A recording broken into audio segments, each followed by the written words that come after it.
Hi friends, అందరూ like చేయండి, ఇంకా సబ్స్క్రైబ్ చేయండి. ఇంకా మీరు ఏమన్నా చెప్పాలనుకుంటే కమెంట్ చేయండి. హాస్పిటల్ నుంచి బయటకు హాసిని డిశ్చార్జ్ అయ్యింది. ఆమె ముఖంలో ఇంకా బలహీనత ఉంది, కానీ కళ్ళల్లో ఒక కొత్త తేజస్సు కూడా ఉంది. ఋషి ఆమెను చూస్తున్నాడు.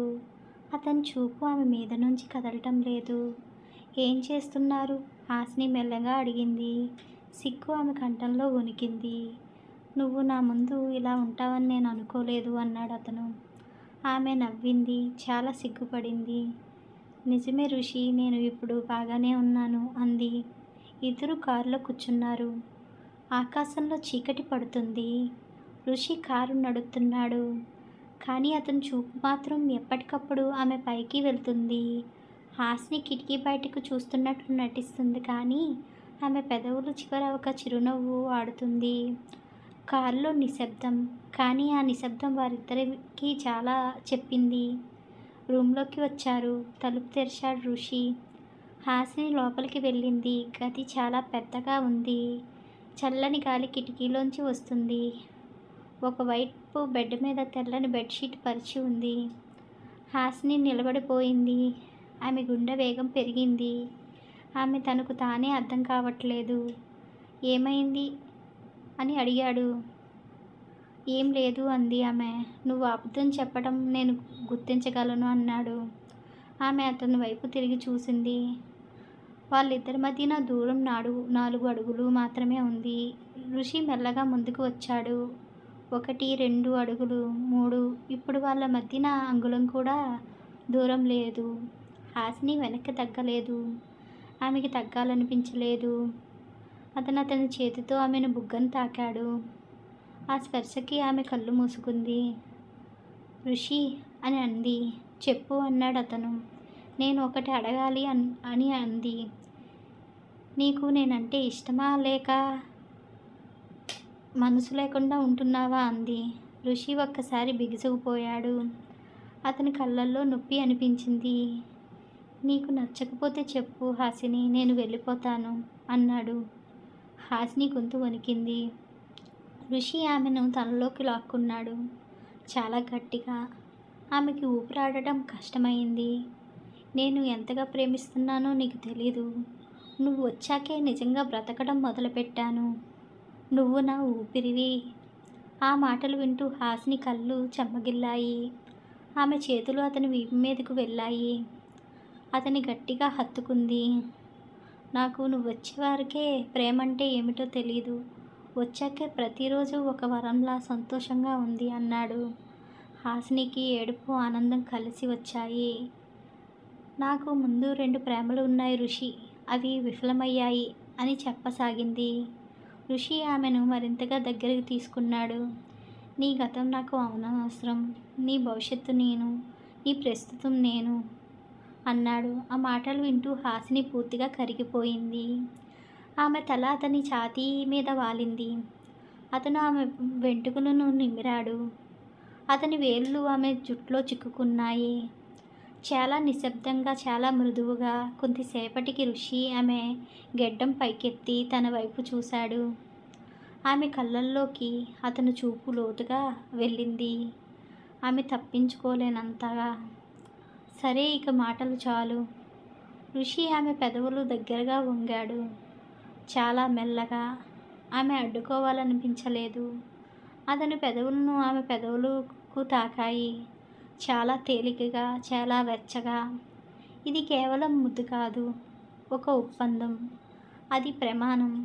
హాసిని చేతులు అతని మెడ చుట్టూ చేరాయి. అతను ఆమెను గట్టిగా తనలోకి లాక్కున్నాడు. ముద్దు లోతుగా దిగింది. వాళ్ళిద్దరి శ్వాస ఒకటైంది. ఋషి ఆమె మెడ మీదకు తన పెదవులను తగిలించాడు. చాలా నిదానంగా ఆమె కళ్ళు మూసుకుంది. ఆమె పెదవుల చివర ఒక నిట్టూర్పు విడుదలైంది. అతను ఆమె మెడ మీద మెల్లగా గుర్తు పెట్టాడు. బాధ కాదు, ప్రేమ యొక్క చిహ్నం. ఆమె ఒక్క క్షణం అతన్ని గట్టిగా పట్టుకుంది, తర్వాత పూర్తిగా సడలిపోయింది. ఆమె అతని చెవిలో గుసగుసలాడింది. నువ్వు నా దారికి తప్పించుకోలేవు ఋషి. అతను నవ్వాడు. ఆ నవ్వులో చాలా లోతుగా ఉంది. నేను తప్పించుకోవాలని అనుకోవట్లేదు అన్నాడు. ఋషి ఆమెను మెల్లంగా ఎత్తుకుని హాసిని కళ్ళు విప్పి అతని ముఖం చూసింది. ఆమె చేతులు అతని మెడ చుట్టూ ఉన్నాయి. అతను ఆమెను మెత్తటి మంచం మీద పడుకోబెట్టాడు. వారు చుట్టూ గాలి, కానీ వారి మధ్యన మాత్రం వేడి. గదిలో వెలుతురు మాత్రమే చంద్రుడు వెన్నెల. ఋషి ఆమె పక్కన పడుకుని ఆమె ముఖాన్ని చూస్తున్నాడు. హాసిని అతని వైపు తిరిగింది. వారు చూపులు కలిశాయి. ఆ చూపుల్లో మాటలకు తావులేదు. ఋషి ఆమె చెయ్యి తన చేతిలోకి తీసుకున్నాడు. ఆ వేళ్ళు ఒక్కొక్కటిగా ముద్దాడాడు. హాసిని గుండె ఆగిపోయింది. ఇప్పటి నుంచి నువ్వు నాదానివే హాసిని, పూర్తిగా నాది. అతని గొంతు చాలా లోతుగా ఉంది. ఆమె అతని పెదవుల మీద తన పెదవులను ఉంచి మాట్లాడకుండా సమాధానం చెప్పింది.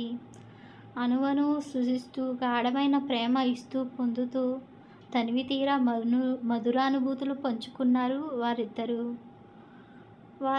వాళ్ళని మరిచిపోయి, ఈ లోకాన్ని కూడా మర్చిపోయి ఎంతసేపు గడిపారో కూడా వారికి తెలియకుండా చాలా రోజులు గ్యాప్ రావడం వల్ల ఇంకా ఎక్కువగా కోరిక తీర్చుకుంటూ ఉంటారు. నెక్స్ట్ మళ్ళీ ఎప్పుడు అని అతను అడుగుతాడు. ఆమె సిగ్గుపడుతుంది. స్విట్జర్లాండ్లో వాళ్ళు చివరి రోజు రేపే ఇండియా వెళ్ళాలి. పని మొత్తం ఆల్మోస్ట్ అయిపోయింది. కానీ ఋషి మాత్రం ఆ రోజు మొత్తం హాసినితోనే గడపాలనుకున్నాడు. ఉదయం నుంచి ఆమెను బయటికి తీసుకెళ్ళాడు. మంచుతో కప్పుకున్న రోడ్స్, చిన్న చిన్న షాప్స్, బ్రైట్ లైట్స్. హాసిని ప్రతి చోట ఎక్సైటెడ్గా తిరుగుతుంది. ఆమె నవ్వు చూస్తూ ఋషి సైలెంట్గా స్మైల్ చేస్తున్నాడు. ఆ రోజు ఆమె చాలా ఆనందంగా గడిపి ఉంది. సాయంత్రం ఋషి ఆమెను ఒక జ్యువెలరీ షాప్కు తీసుకువెళ్ళాడు. హాసిని కన్ఫ్యూజన్గా అతని వైపు చూసింది. ఇక్కడికి ఎందుకు అంది. ఋషి ఏం చెప్పకుండా ఒక చైన్ చూపించాడు. దానికి హార్ట్ షేప్ లాకెట్ ఉంది, కానీ మధ్యలో విడిపోతుంది. షాప్ ఓనర్ దాన్ని ఓపెన్ చేసి చూపించాడు. సగం ఒకరి దగ్గర, మిగతా సగం ఇంకొకరి దగ్గర ఉంటుంది. హాసిని కళ్ళల్లో వెంటనే ఎక్సైట్మెంట్ కనిపించింది. ఋషి చిన్నగా నవ్వుకున్నాడు. నచ్చిందా అని అడిగాడు. ఆమె వెంటనే తల ఊపింది. అప్పుడే ఋషి 2 హెయిర్స్ కలిపాడు. టక్ అని కలిసిన వెంటనే చిన్న మ్యూజిక్ ప్లే అయ్యింది. హాసిని పూర్తిగా సర్ప్రైజ్ అయ్యింది. చాలా బాగుంది ఋషి అని చాలా ఆనందపడింది. అది చిన్నపిల్లల్లా నవ్వుతుంది. ఋషి ఒక హాఫ్ తీసుకుని ఆమె మెడకు స్వయంగా పెట్టాడు. ఆమె గుండె ఒక్కసారిగా వేగంగా కొట్టుకుంటుంది.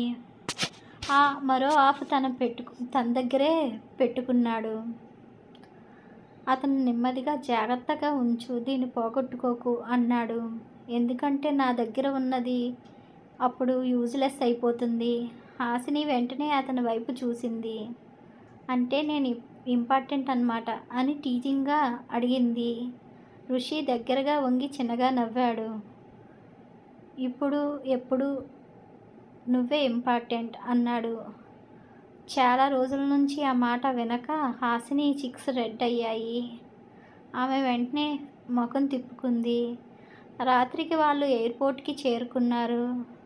స్విట్జర్లాండ్ లైట్స్ నెమ్మదిగా వెనక్కి వెళ్తున్నాయి. ఫ్లైట్ ముందుకు కదులుతుంది.